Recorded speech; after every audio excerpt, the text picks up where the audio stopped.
97% of programmers plateau, not because they're not smart enough, not because they can't learn syntax. They plateau because they're doing the exact same thing every single day that feels like progress, but isn't. And in the next few minutes, I'm going to show you the 4 things that separate the top 1% of programmers from everyone else grinding tutorials for years and going nowhere. Number 3 is the one nobody talks about, and it's the reason talented people quietly give up. Here's what's actually happening. You watch a tutorial, you feel like a genius, you close it.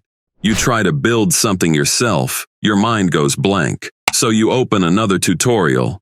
Repeat for 6 months. This is called tutorial purgatory, and it's the single biggest reason people never get good at this skill. Your brain isn't learning to code, it's learning to follow instructions. Those are completely different skills. 1. The 70-30 rule. The programmers who improve fastest flip the ratio almost everyone gets backwards. Most beginners spend 70% of their time consuming, watching videos, reading docs, taking notes, and 30% actually writing code. Flip it. 70% building, 30% learning. The moment you hit a wall while building something real, that's when a concept actually sticks, because your brain now has a reason to care about it.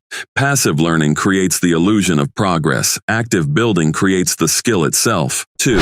Build broken things on purpose. Here's a drill almost nobody does. Take a project you already finished. Now go break it, on purpose, and fix it without looking anything up. Comment out a function, delete an import, change a variable type, then debug your way back. This single exercise builds the skill that actually separates junior developers from senior ones, reading error messages like a detective instead of panicking and copy-pasting into a search bar. The best programmers aren't the ones who never get errors. They're the ones who aren't afraid of them. 3. The invisible skill. This is the one that quietly kills most people's progress, and almost nobody names it. It's not motivation. It's not discipline.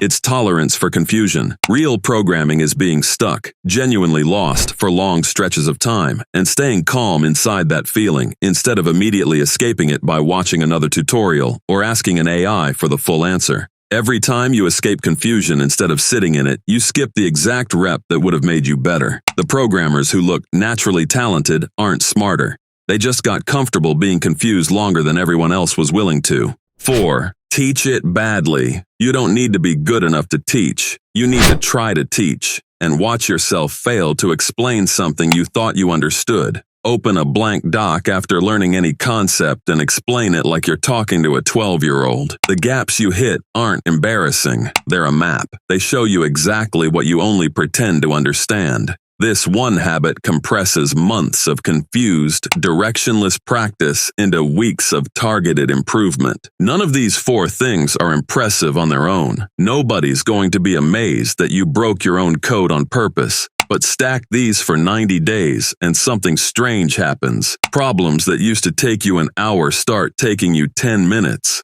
Not because you got smarter, because you stopped avoiding the exact discomfort that was supposed to be the whole point. If you actually want the 90-day plan that turns these 4 principles into a day-by-day system, I've got it in the next video. And it starts with the one habit that's fixing all of this before you even start writing code. Subscribe if you don't want to lose it.